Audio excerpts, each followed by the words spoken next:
doctrina. Realmente es para mí un placer estar nuevamente en Bucaramanga y sobre todo en una actividad espírita. Saludos a todos los que han venido desde otras ciudades, gracias realmente.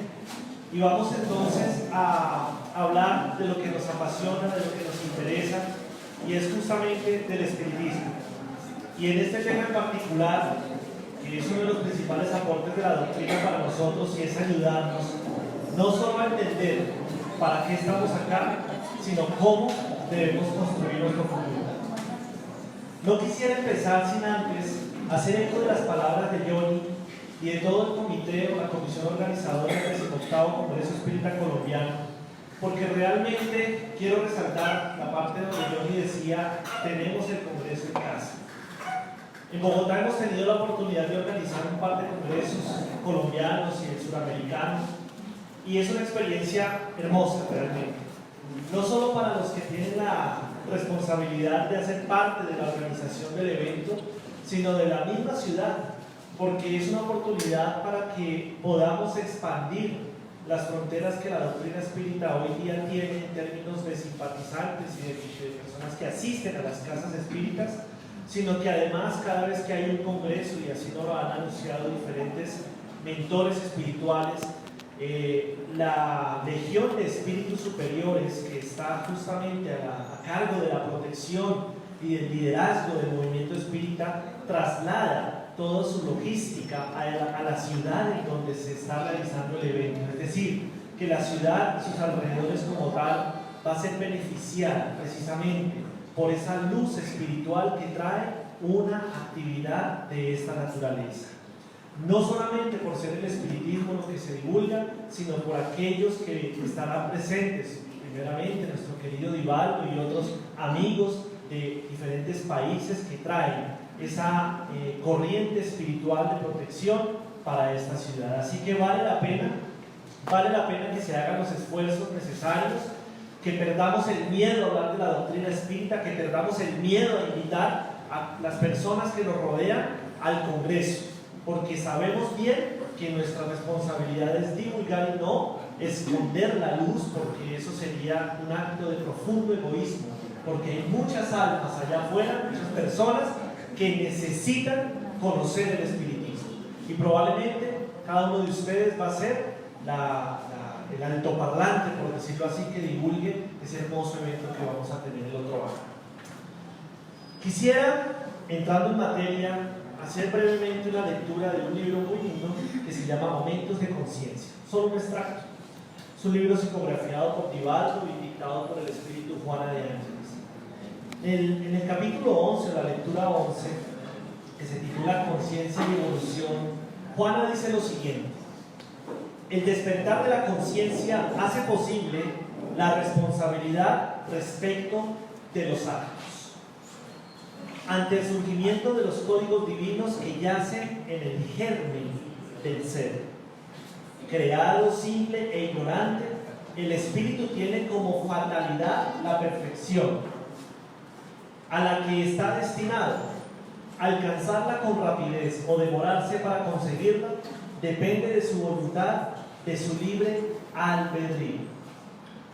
Al pasar por las filas de la ignorancia, adquirió experiencias mediante las cuales puede discernir entre lo que debe hacer y lo que no es lícito realizar, optando por las acciones que le proporcionan ventura, bienestar, sin los efectos perniciosos que se tornan desgastantes y aflictivos.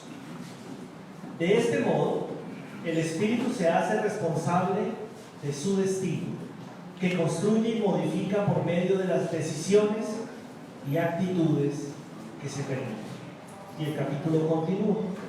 Pero justo quiero hacer énfasis en estas últimas palabras. Cada uno construye su propio destino, con sus decisiones y sus acciones. Pero ahora bien, ahí aquí tengo proyectado, aquí este otro, una pregunta. ¿Qué dice ahí? Es una pregunta, no es una afirmación. Así que cada uno de nosotros tendrá su opinión al respecto de esta pregunta. Pero vamos primero a definir qué es fatalidad, porque digamos que para poder llegar a una conclusión o por lo menos a un consenso hay que tener o hablar en los mismos términos. Fatalidad es una palabra que la mayoría, cuando la escucha, cuando la lee, la asocia con ¿qué? Con algo malo, negativo, una tragedia, fatal, muerte, accidente, ¿cierto? Otros, de pronto, un poco más conocedores, dicen no necesariamente. Y es allí a donde nosotros debemos llegar como concepto de la palabra fatalidad. Y fatalidad no necesariamente es algo malo, también puede ser algo bueno. Lo que quiere decir fatalidad es algo que es inevitable. Y la doctrina espírita nos plantea el tema del destino con una pregunta que es esta: de ¿acaso el destino debe equipararse al término fatalidad? Es decir, nosotros los seres humanos estamos condenados fatalmente a un destino. Y la respuesta es no. Ahora bien, hay unas metas, claro, hay unos objetivos, claro, pero eso se puede modificar en razón de nuestro libre albedrío, ¿no es así? Entonces, si estamos de acuerdo en ese sentido, el destino como tal no está escrito en piedra. El destino se va forjando día tras día. Pero, ¿qué dice el libro de los espíritus al respecto? En la pregunta 843, preguntó Kardec: ¿el hombre tiene el libre albedrío de sus actos? Contestaron los espíritus: dado que tiene la libertad de pensar, tiene la de obrar. Sin libre albedrío el hombre sería una. ¿Qué es libre albedrío? Tomar decisiones. Decisión. Libertad de decisión.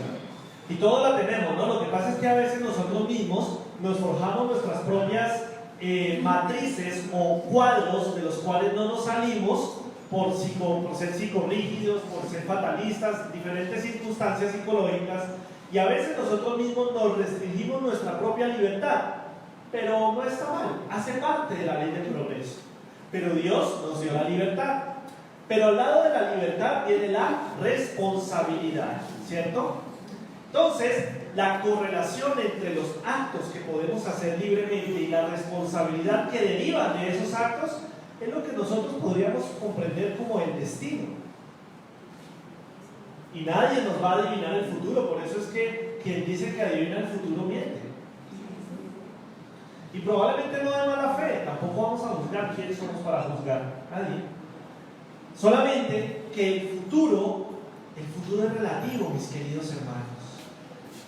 Ustedes han escuchado de un señor que se llama Albert Einstein, y digo que se llama porque sigue viviendo, ¿no? ¿Sí? ¿Les parece que sí o no? Sí, claro. Ah, bueno. Sí, les permita que diga que no sé en qué estamos. Sigue viviendo en algún lado en las colonias espirituales. Y él, digamos que haciendo uso de su conocimiento, seguramente ancestral, de esta ciencia tan hermosa como es la matemática, la física y las ciencias exactas,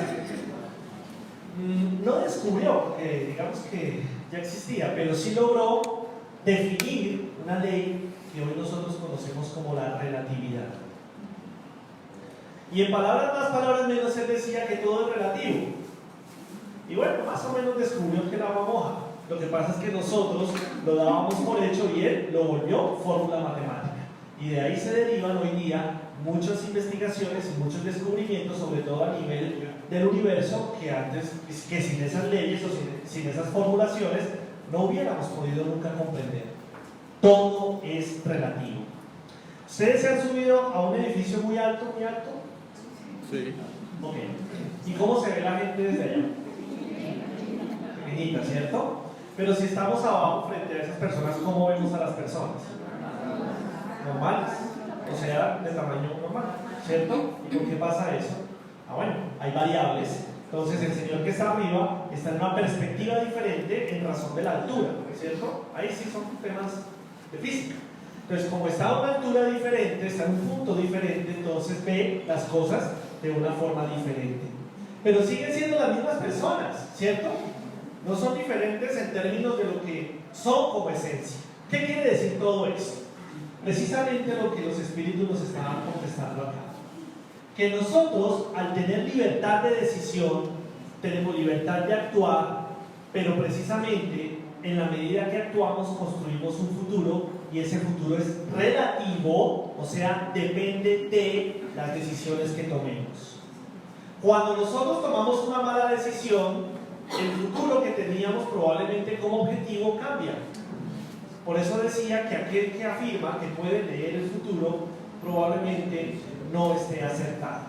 O si tiene la capacidad de poder observar, precisamente a través de la mediunidad, que es la videncia, aspectos que a nivel espiritual le pueden revelar, y dice, es que usted va a tener un hijo en algún momento de su vida, pero resulta que él decide que no quiere tener hijos, entonces ese futuro ya no se da.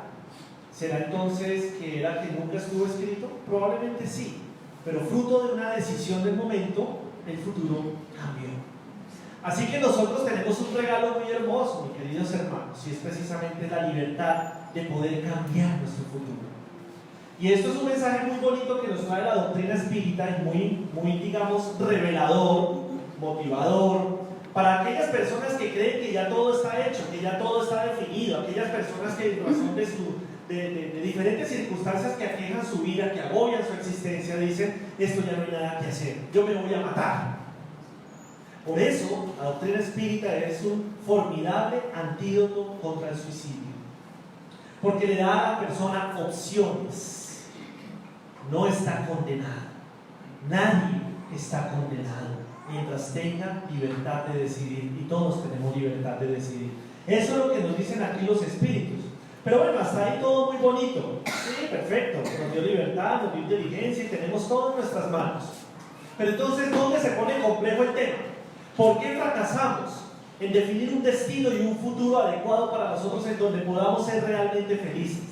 Ahí es donde la doctrina espírita, a través de su vertiente filosófica, nos empieza a dar respuestas, o mejor, nos empieza a plantear preguntas para que nosotros descubramos las respuestas. Vamos a ver. Entonces, en la pregunta 851, como Kardec era un maestro muy inquieto, muy preguntón, dice, esa respuesta anterior como que me dejó ahí todavía como que veremos, así que vamos a profundizar un poco más. Y le plantea lo siguiente a los espíritus. ¿Existe una fatalidad de los acontecimientos de la vida conforme al sentido que se da a esa palabra? Es decir, ¿todos los acontecimientos están determinados con antelación? En ese caso, ¿qué sucede con el libre albedrío?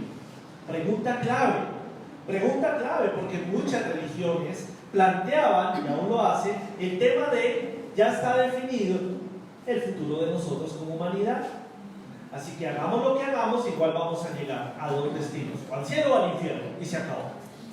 Y entonces, ¿dónde estaban las opciones? ¿Y qué contestan los espíritus a esto? Miren esta respuesta tan sabia, tan profunda.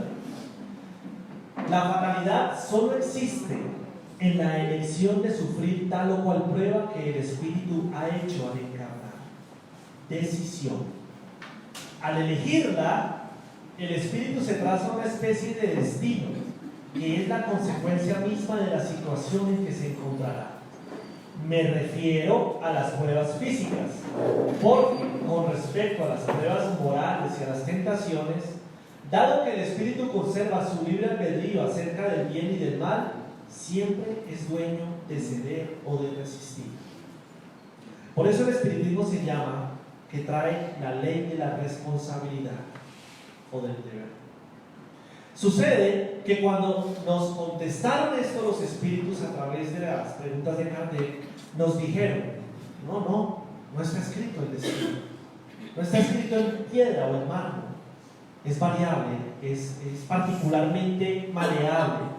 Pero entonces nos aclaran, mucho de lo que nosotros estamos viviendo en la existencia física no es ni siquiera un castigo. No es un sufrimiento que nosotros tengamos que vivir porque tenemos un Dios castigador, o porque somos de mala suerte, o porque es que quién sabe a cuántos maté en la otra vida. es lo que a veces algunos piensan. Muchas de esas experiencias fueron elegidas, adivinen por quién, por nosotros mismos. Y uno a veces dice, oiga, pero imposible que yo ya me haya puesto esta prueba tan dura. ¿Cómo es posible? Lo que pasa es que los espíritus también nos aclararon que una cosa es lo que pensamos cuando estamos en la dimensión espiritual, desprovisto del organismo físico que nos limita, que nos cohesiona, y otra cosa es lo que pensamos cuando estamos encarnados, rodeados de todos estos temas que hacen parte del mundo material. Cuando estamos en el mundo espiritual y cuando tenemos conciencia que solamente a través de las pruebas podemos evolucionar, nos llenamos de fortaleza y ojalá que tengamos un espíritu guía bien exigente. Usted puede, usted puede. Ah, no, mándeme todo que yo soy capaz en una sola vida. No. Vamos a dividirlo en cuotas, ¿cierto? Como el banco. Vamos a dividirlo en cuotas porque si no, de pronto usted fracasa de nuevo. No queremos que fracase. Pero bueno, esta prueba. Yo como fui tan vanidoso, entonces mándeme bien feo, ¿cierto? Porque no quiero tener la tentación. Entonces ahí uno dice,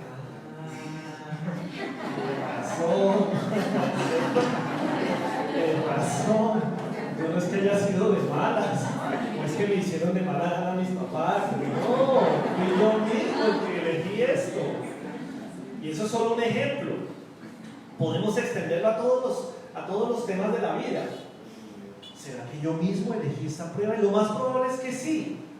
Ahora, también tenemos expiaciones, ¿no? Que son aquellas que sí nos acompañan durante toda la vida y que normalmente las llevamos hasta que se cumplan. Las pruebas pueden ser aminoradas o eliminadas, porque las pruebas son eso, pruebas. Y si ya uno conquistó el objetivo, pues ¿para qué la prueba? Si ya se conquistó.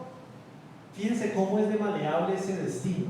Lo que pasa es que a nosotros, por tradición cultural, religiosa, ancestral, nos enseñaron que es que hay que ser resignado y sumiso, pero una resignación y sumisión pasiva, diferente a la que propone el espiritismo, que es una resignación activa, donde yo digo, me someto humildemente ante las leyes de Dios y su justicia, pero trabajo activamente para transformar ese pasado en un futuro más provechoso para mí. Es muy diferente y por eso la propuesta espírita es libertadora, mas no impositiva. Por eso los espíritus se interesaron que nosotros aprendiéramos esto, para que tuviéramos claro que si hoy estamos pasando una situación que creemos que es fatal, pues no lo es, porque tenemos la capacidad de transformar. Y alguien decía, alguna vez me preguntaba, hablando de un tema similar a este, pero ¿será posible que siendo que yo he venido de caída tras caída tras caída en cualquier circunstancia de la vida, eso deje de pasar? Y la respuesta es simplemente sí. ¿Por qué? Porque todas las leyes fueron creadas por Dios. Hablamos de las leyes universales. Por lo tanto, Dios es capaz de transformar aquello que nosotros hubiéramos tenido que vivir en razón de las conquistas que nosotros ya hayamos tenido. Me explico mejor. Si ya logramos llegar a lo que teníamos que llegar, no es necesaria la experiencia dolorosa que tuviéramos que vivir.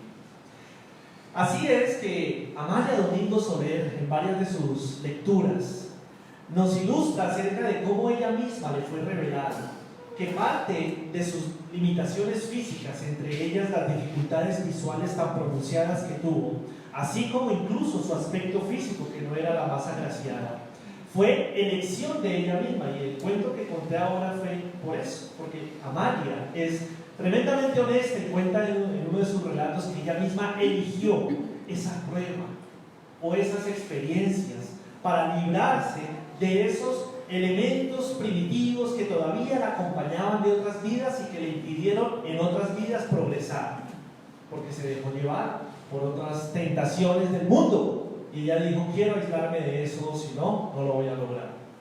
Así que todo está en nuestras manos, queridos hermanos. Por eso Kardec nos empieza a darnos mayor profundidad del tema en el libro de los espíritus, para llevarnos a entender cuál es realmente entonces el origen del destino.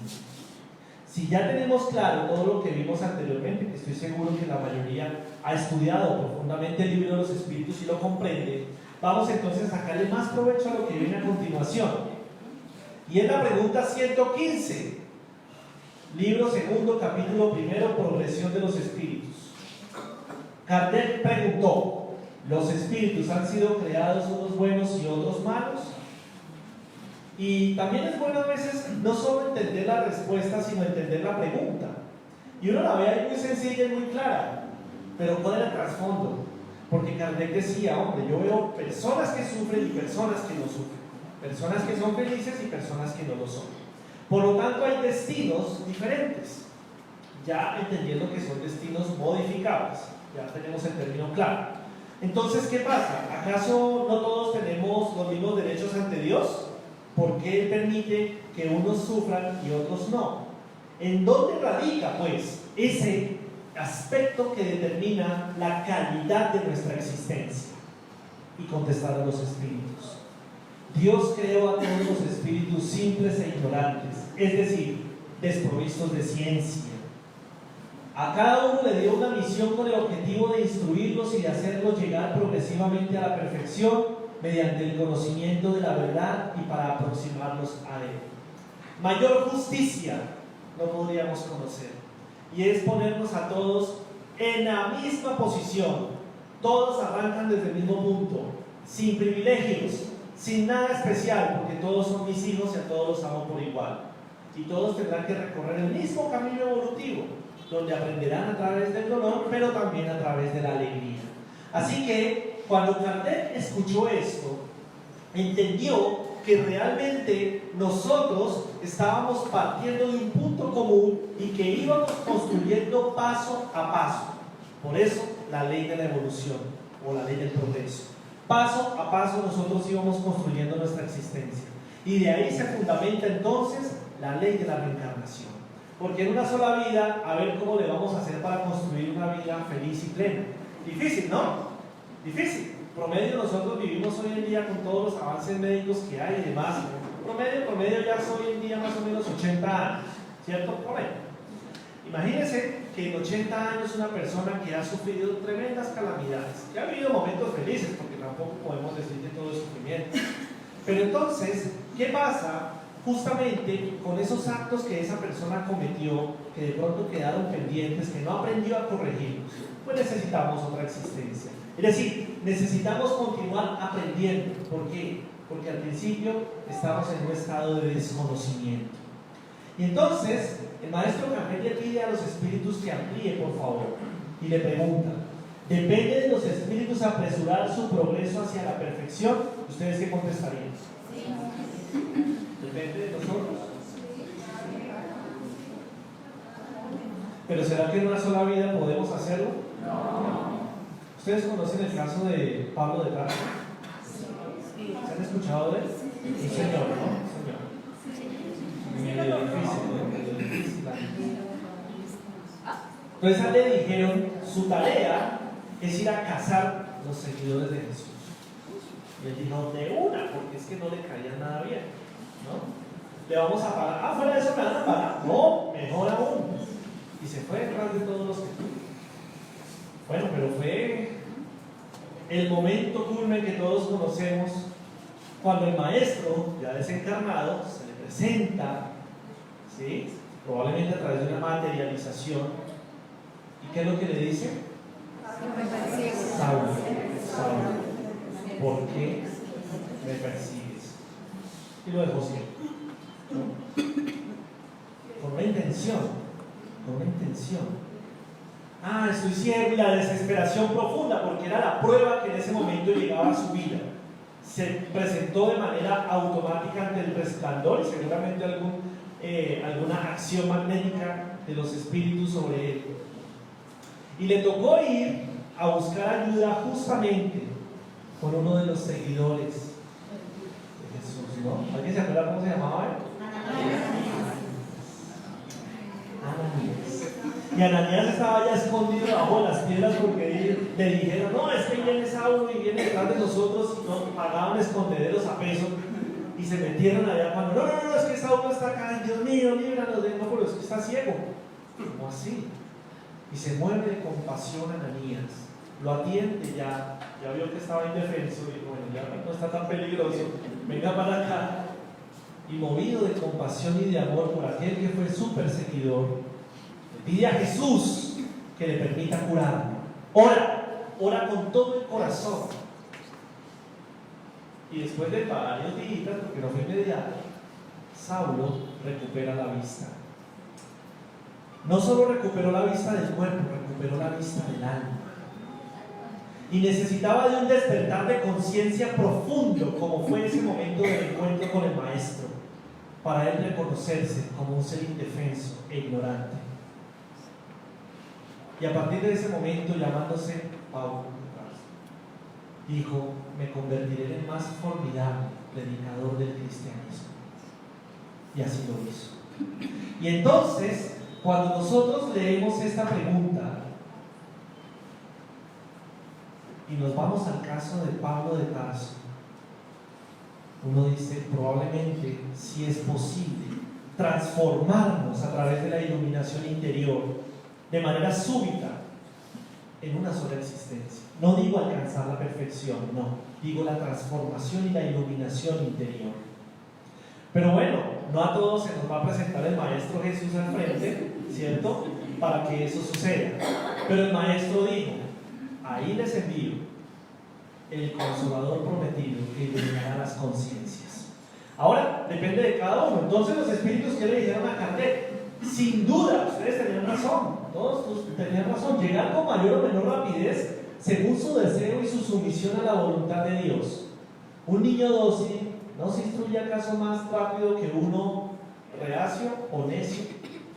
Y es cierto, la lógica del espiritismo.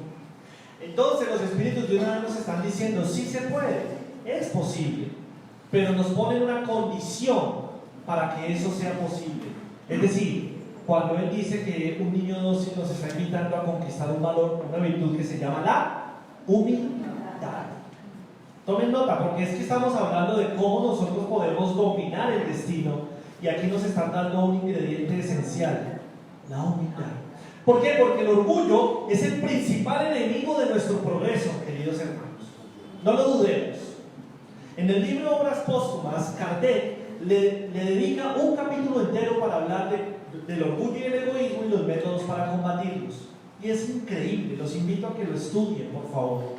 Es increíble, porque ahí nos da las respuestas y nos ponen que los ingredientes para eliminar de raíz el orgullo y el egoísmo son tres fundamentalmente. Primero, la creencia en las vidas sucesivas, la reencarnación, porque eso nos da a entender que somos menos de lo que creemos, pero somos un poco más porque hemos conquistado. La fe, porque es ella la que sustenta realmente lo que nosotros estamos haciendo y nuestra creencia. Y además la caridad, porque es la que nos permite poner en ejecución aquello que nos llevará a ese estado de plenitud. Tres elementos que aquí nos están ampliando diciendo que la humildad es absolutamente necesaria para conquistar ese futuro pleno que nosotros queremos. Pero bueno, si esto no es suficiente, pongan atención a lo que viene. En esta pregunta, que es la 119, preguntó Kardec a los espíritus. Él es muy avispado y le preguntó: ¿no podría Dios eximir a los espíritus de las pruebas que deben sufrir para llegar a la primera categoría? Como que, oiga, no hay un atajo, ¿cierto? Es que todos tenemos que pasar por ese camino de espinas, pues llegar allá lacerados al otro lado para decir que conquistamos la plenitud. Es decir, ¿es necesario el sufrimiento? ¿Ustedes qué responderían? Depende. ¿Es necesario el sufrimiento? Depende de cada uno. O sea, el sufrimiento es una imposición, una fatalidad, nuestro destino. Ay, ya me estaba preocupando, pero no media hora.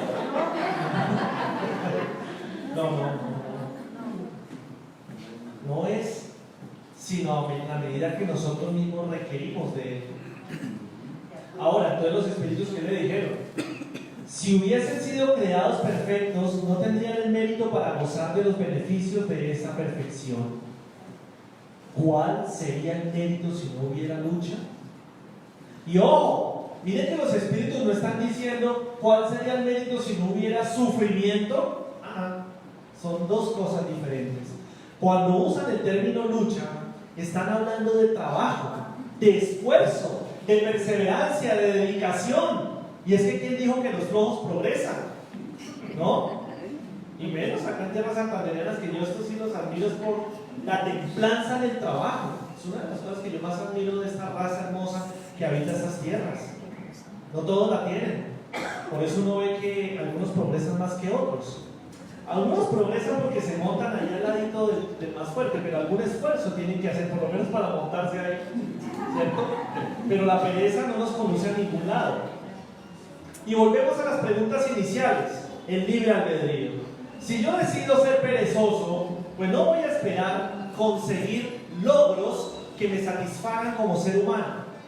¿Por qué? Porque estoy sembrando pereza, crece el árbol de la pereza y los frutos van a ser, pues, mientras que si yo con el trabajo y el esfuerzo me dedico a una siembra permanente de las cosas que realmente me van a dar los frutos de la felicidad, los voy a cosechar, no lo dudemos.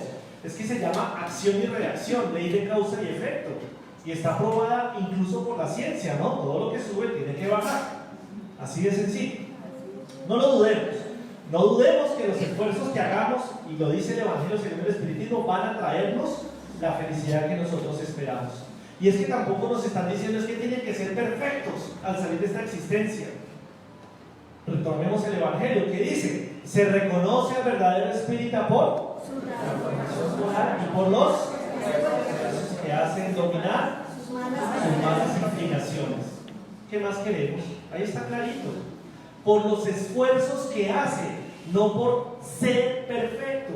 ¿Por qué? Porque Dios comprende perfectamente que necesitamos del bendito tiempo para lograr esa perfección. Más consuelo que el que nos trae la doctrina espírita no lo veo en otro lado. Pregunta 120. ¿Todos los espíritus pasan por la serie de mal para llegar al bien? ¿Qué respondieron los espíritus?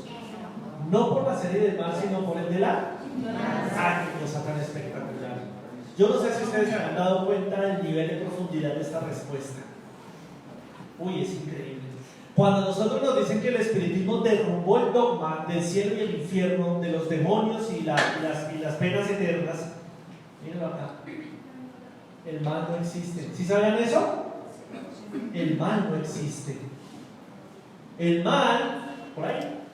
Yo sé que de pronto han visto un video muy lindo que se lo achacaron a palabras de Albert Einstein, pero bueno, el mensaje es muy hermoso y muy diciente, donde decía que así como la oscuridad es la ausencia de luz, que así como el frío es la ausencia de calor, el mal es la ausencia de bien. Que lo podemos poner en otros términos. El mal es la ausencia del conocimiento. Claro. Porque si yo no conozco cómo hacer algo, lo hago mal seguramente y ni siquiera soy consciente de ello. Así que mis queridos hermanos, cuando nosotros tenemos presente, como el espiritismo nos enseña, que depende de nosotros tener un destino feliz, tener un destino provechoso y próspero, pues tenemos que tomar las decisiones correctas. Y la primera decisión correcta es justamente lo que estamos haciendo todos, no solo acá, sino en los días, todos los días, y es entrenándonos en la educación de nuestro espíritu. No duden que han tomado la decisión correcta. Lo que pasa es que hoy día Facebook, Instagram, Twitter y todas esas cosas y WhatsApp nos quitan mucho tiempo de la vida. Es verdad, nos distraen mucho. Hoy día nos están consumiendo. Yo creo que eso es un plan del mundo espiritual inferior. Se inventaron ellos, el WhatsApp sale por allá del astral inferior, ¿no? Una cosa así. No, estoy molestando. Pero el abuso, más bien, el abuso de esos instrumentos de comunicación nos lleva también a esclavitudes, ¿no es verdad? En sí las herramientas estas no son malas, es el mal uso que hacemos de ellas, o el abuso. Uno le dice, leas un capítulo de un libro espírita, ay no, pero se enchufa uno en WhatsApp y cuando ya pasaron 2 horas, y en 2 horas cuando hubiera leído el libro espírita, pura flojera. Entonces, pregunta 121, mis queridos hermanos. Acuérdense que son 1018, ¿no? Todavía nos faltan más, así que no se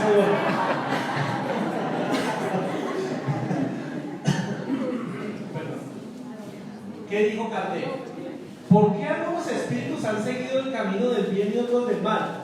Como los espíritus ya le habían dicho que el mal no existe, sino que más bien es ignorancia. Entonces dijo Kardec, bueno, ya entiendo que el mal es efímero, es pasajero, es una condición temporal, pero entonces ¿por qué unos lo eligen y uno los ve actuando bien? No me cuadra.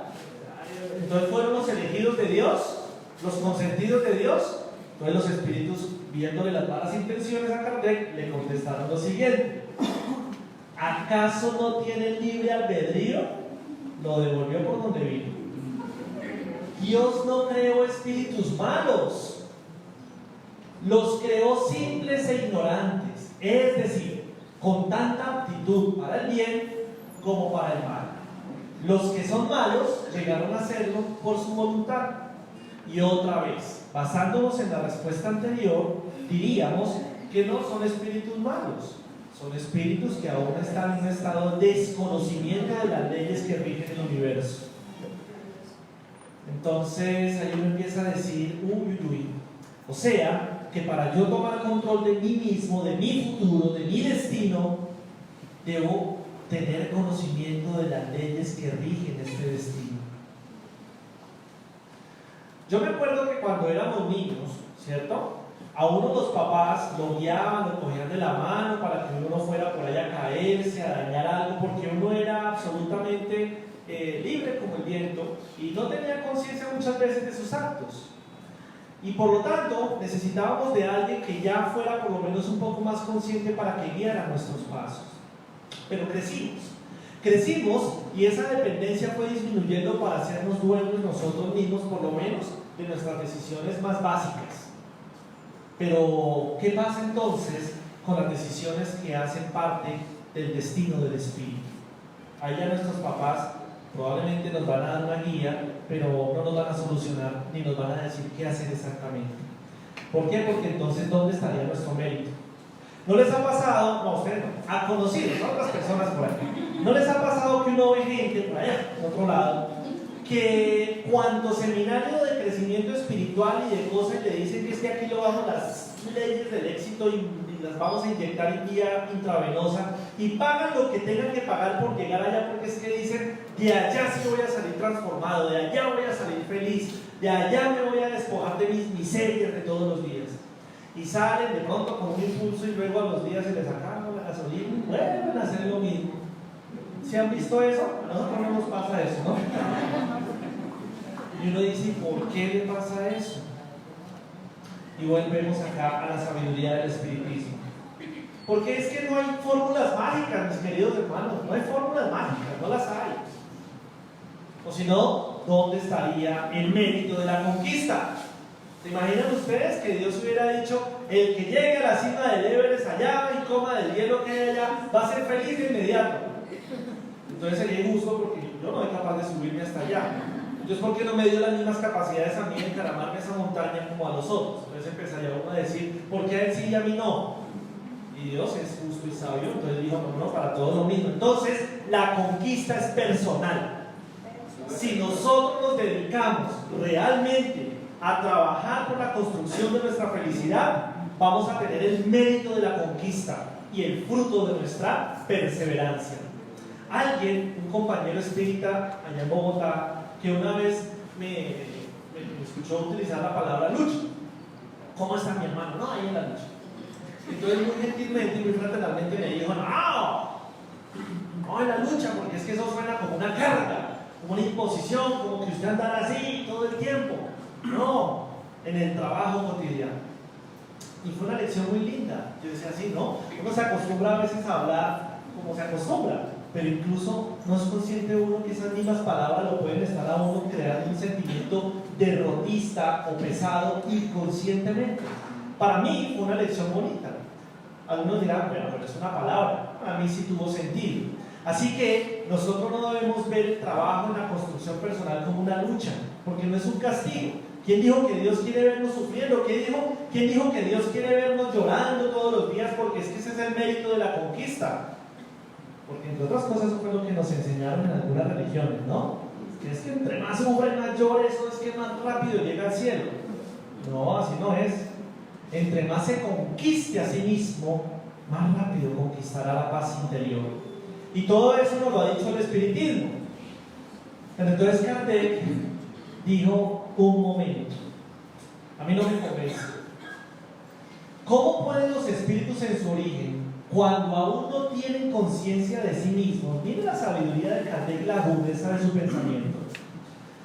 tener la libertad de elegir entre el bien y el mal.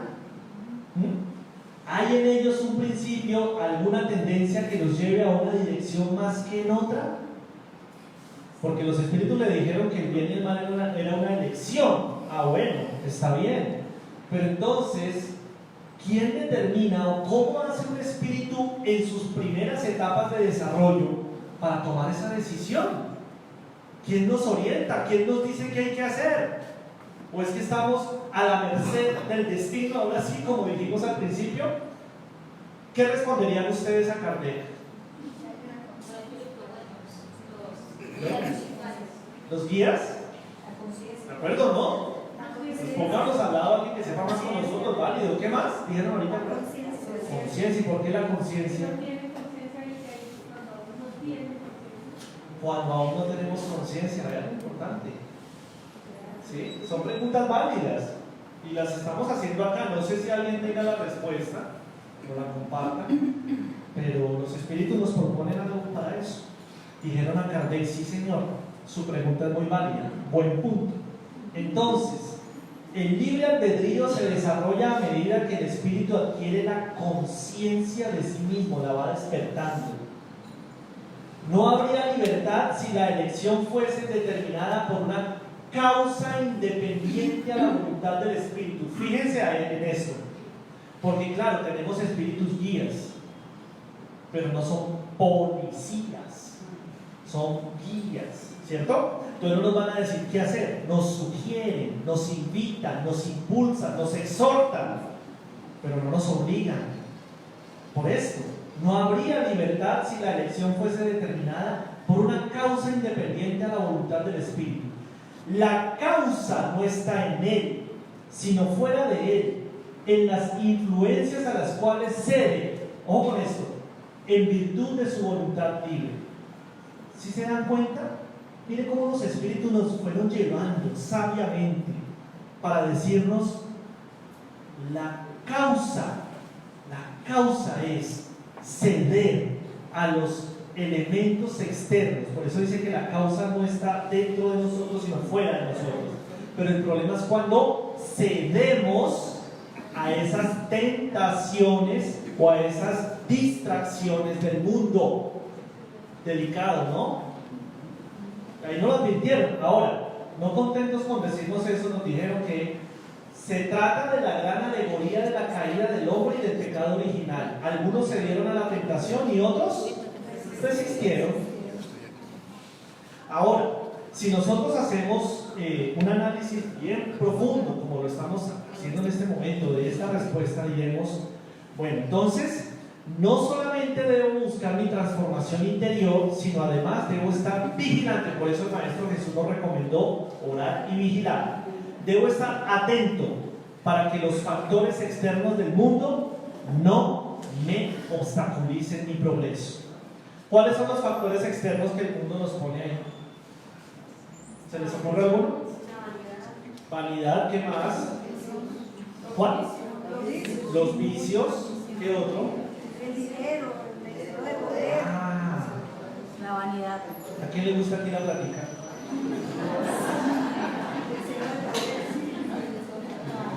No, pues si no, ¿con qué pagamos la entrada al Congreso? Entonces lo mismo, el dinero, el poder, el materialismo, queridos hermanos. Por eso decía el maestro León Denis: el espiritismo es el más formidable enemigo del materialismo. Claro. Ahora, el problema no es el dinero, el problema no es el poder, sino, como dijimos hace unos minutos, el problema es el mal uso o el abuso o la dependencia nuestra hacia esos elementos. ¿Ustedes saben a alguien por qué se vuelve adicto al poder? Que siente que tiene el control de todo. ¿Y eso qué le cubre o qué necesidad le satisface? El orgullo, el ego.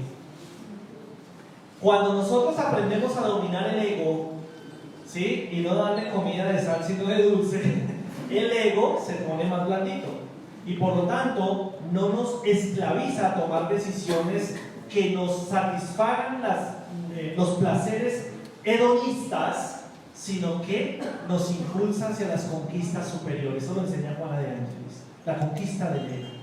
Es lindo para que lo estudien o lo estudiemos. Si nosotros decimos la manera de ceder a las tentaciones externas no es no, aléjeme el dinero, no, aléjeme el poder, porque eso se llama huir, esconderse. Tarde o temprano te van a encontrar.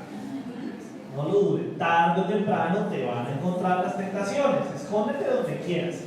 Métete debajo de allá de los monjes budistas del Himalaya. Allá te van a encontrar.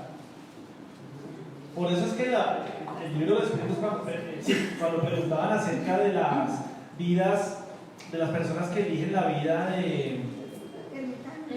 Sí, pero para los conventos y eso. ¿Cómo? Decían, no sirve. Temporalmente se aíslan. Y decían los espíritus, hay más cobardía que conocimiento ahí. Tremendo, ¿no?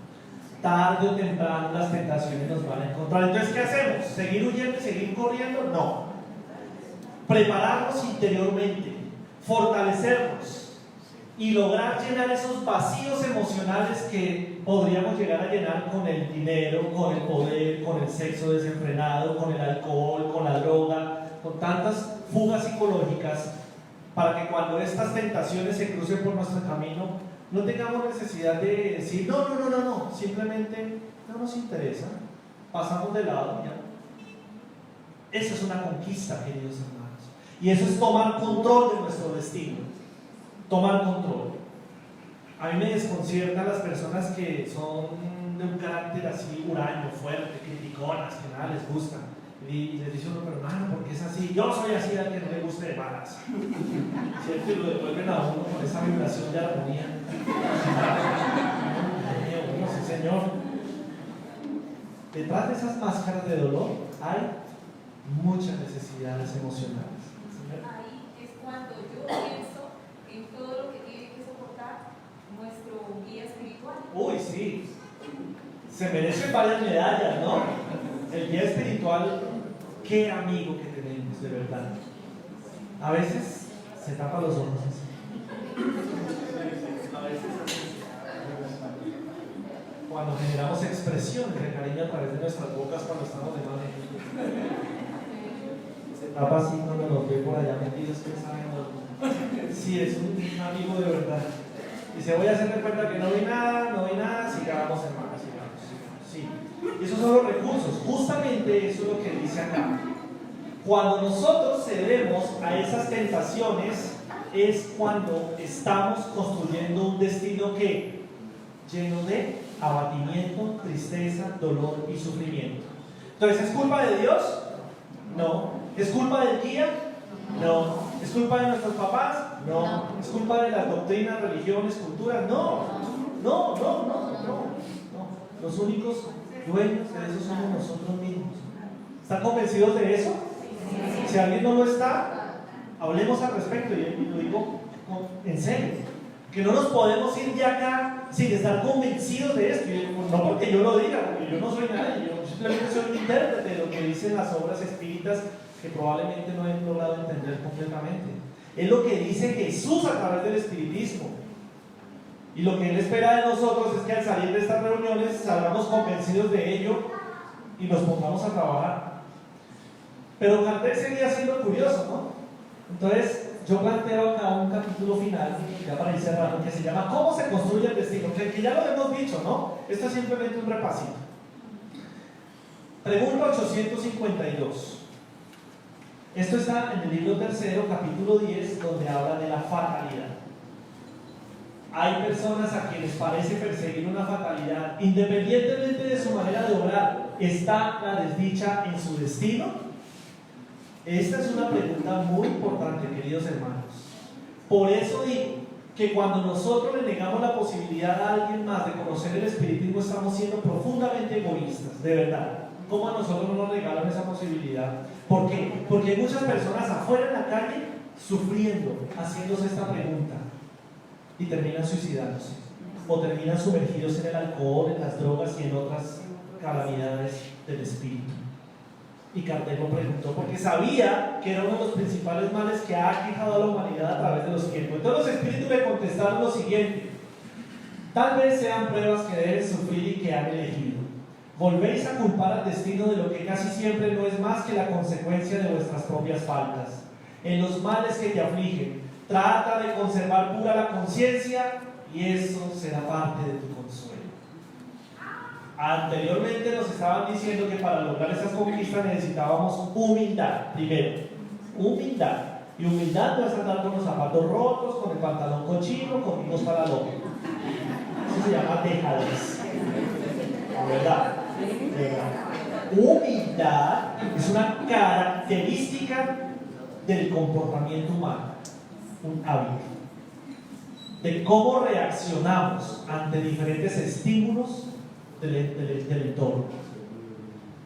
Humildad es un modo de expresarnos y de reaccionar que no se denota, repito, con una dejadez física, orgánica, sino con un comportamiento del alma.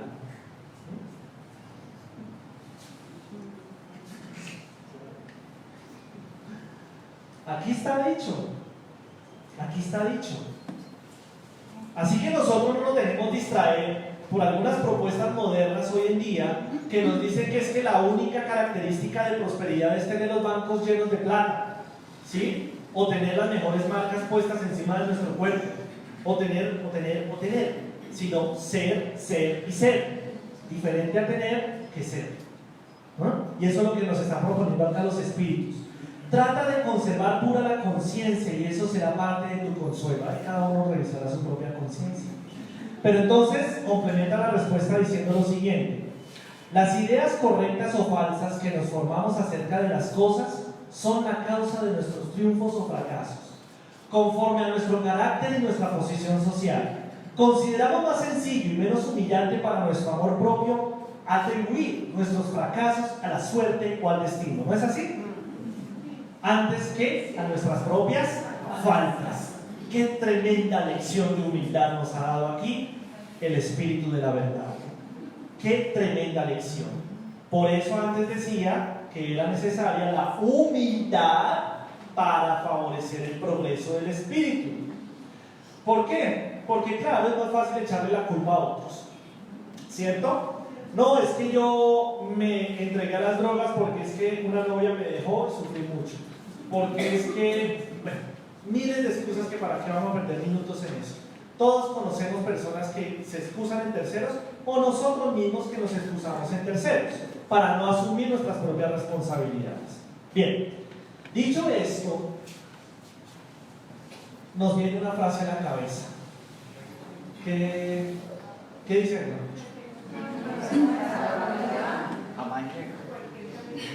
Cualquier buque. Ay, tan bonitos esos cruces, ¿de dónde son? Yo tenía antes ahí una foto de Transmilenios, pero quería adaptarla a la región. Ahora sí, por eso el destino no es una fatalidad, el destino son metas. Son metas que nos proponemos nosotros. Miren lo importante acá. Entre más espiritualizados estemos, es decir, menos materializados, y entre más conocedores seamos de la doctrina, de los espíritus y de las leyes universales, nuestras metas van a ser más elevadas. No digo inalcanzables, diferente, más elevadas, con un propósito más superior que conquistas materiales. Esta mañana discutíamos con mis queridos amigos de la familia Navarro que a veces nos ponemos metas y objetivos que luego de alcanzarlas no nos dejan nada más, como que ¿y ahora qué? ¿Cierto? Personas que se mataron media vida por conseguir un vehículo que vale no sé cuántos millones, lo tienen, ¿y ahora qué? Precisamente porque ahí no está el sentido de llenar el espíritu, no está ahí, no están las cosas materiales, porque lo que el agua es, lo que tierra es. Es decir, son elementos diferentes. Así que si nosotros tenemos claro que nuestras metas y nuestros objetivos deben ser de carácter superior, dirigidos hacia la conquista de nuestra felicidad, así vamos nosotros a saber para dónde vamos. Bueno, Entonces, quiero ser feliz, ¿qué debo hacer? Y empezamos a poner los planes de acción. Entonces, para ir cerrando, esto es algo que todo el mundo sabe, solamente trajimos aquí para tenerlo como referencia. ¿Cómo se proyecta un objetivo? ¿A dónde queremos llegar? ¿Cómo queremos ser? ¿Qué queremos hacer? 3 preguntas sencillas, pero que requieren una buena dosis de reflexión. Una buena dosis de reflexión. Ahora, no estamos diciendo que la vida material sea mala, es necesaria.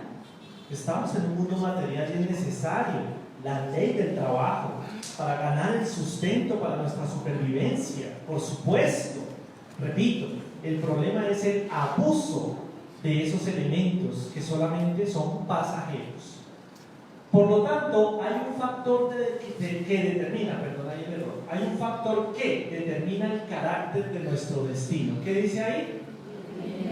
Pero ya sabemos que el mal es la ausencia de y el conocimiento, ¿cierto? Así que simplemente es estudiar realmente las leyes universales. El espiritismo nos propone una buena manera de hacerlo para cada vez más crecer como espíritus de bien. Así es que se forja el destino. Así se planteó la diapositiva que daba inicio a esta parte de cielo. ¿Cómo construir el destino? A través del conocimiento. Entonces, para terminar, en la pregunta 630 preguntaba el maestro Kardec: bueno, después de todo lo que hemos revisado, después de todo ese análisis profundo, esas respuestas que de verdad nos dan un sustento para tomar mejores decisiones, ¿cómo se puede distinguir el bien del mal? Ahora sí. Y la respuesta no podría ser mejor. El bien es todo aquello que está de acuerdo con la ley de Dios, y el mal todo lo que de ella se aparta. Así, hacer el bien es conformarse a la ley de Dios, hacer el mal es infringir dicha ley. Mayor claridad no es posible, ¿no? No es posible, está muy claro. Perdón. Por aquí hay una que... Perdón. Así que 625. El hombre necesita modelos y guías. Aún los necesitamos. Kardec, ¿cuál es el ejemplo más perfecto que Dios ha ofrecido al hombre para que le sirva de guía y modelo? ¿Qué dicen ahí los espíritus? Era Jesús. Indudablemente. Entonces no podríamos nosotros decir que Dios no nos ha puesto fuera de todo, fuera que nos puso las leyes, fuera que las escribió en nuestra conciencia, fuera que nos dio todos los recursos, nos puso al guía y modelo más perfecto que pudiéramos tener para aprender de él. Cuando decimos modelo es porque nos sirve de referencia para actuar a semejanza de Jesús. Jesús es para el hombre el ejemplo de la perfección moral a la que puede aspirar la humanidad de la tierra. Dios nos lo ofrece como el modelo más perfecto. La doctrina que Jesús enseñó es la más pura expresión de la ley de Dios, porque estaba animado del Espíritu Divino y es el ser más puro que ha aparecido en la tierra.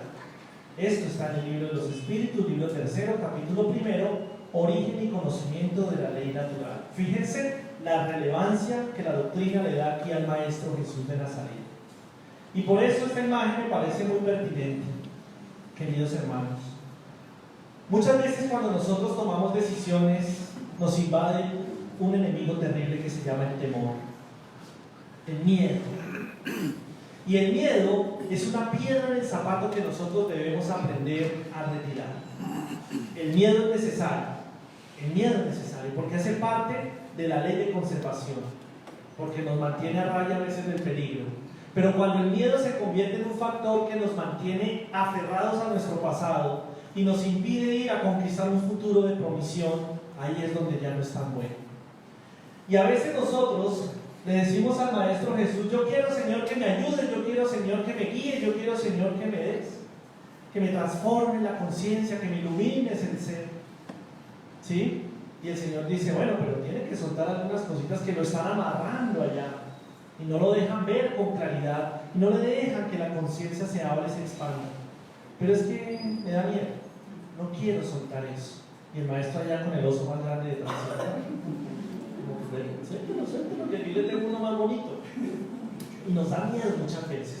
Otros hermanos hermanos son mucho más decididos y actúan porque están convencidos, porque tienen la fe razonada que los inspira, que los motiva, que los llena de ese entusiasmo que hay que tener para lograr conquistarse a uno mismo. Así que la doctrina espírita no solamente ilumina nuestra conciencia con conocimiento, por lo tanto nos aleja del mal, sino que además nos da las herramientas prácticas, coherentes y totalmente compatibles con nuestro estado evolutivo y psicológico para lograr construir ese destino que todos nosotros queremos. Actuemos, queridos hermanos, confiemos, no con la confianza de aquel que dice sí. ¿Confías? Sí, no. Creo, estoy convencido, tengo certeza. Probablemente mañana se va a presentar una prueba en la vida de alguno de nosotros para probar qué tan cierta es esa fe que tenemos.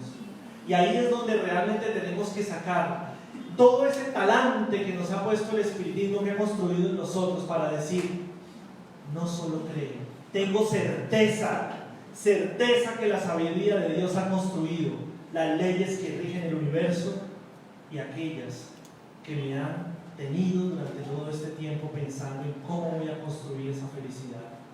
Lo único cierto, lo único inamovible, el verdadero destino inamovible que todos tenemos es ser felices, ser perfectos.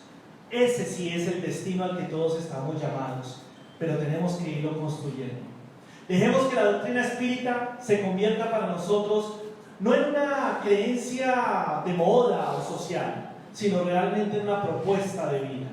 Y no solamente cuando estamos en el grupo espírita, donde sacamos las blancas alas, y a veces cuando estamos afuera en nuestras casas, en otros escenarios, sacamos los cachitos que nos distinguen a veces. No, ser coherentes entre el decir y el hacer. La coherencia nos hará mejores divulgadores del espiritismo a través del ejemplo. Y luego nos convertiremos en instructores de aquellos que en unos años probablemente estarán donde hoy estamos nosotros, y nosotros les diremos, lo puedes hacer porque yo lo hice, y en particular yo lo agradezco porque es el espiritismo el que me ha formado y el que me está dando la perspectiva para lograr ser mejor de lo que soy, un servidor de Jesús. Queridos hermanos, muchas gracias a todos ustedes por su tiempo, por su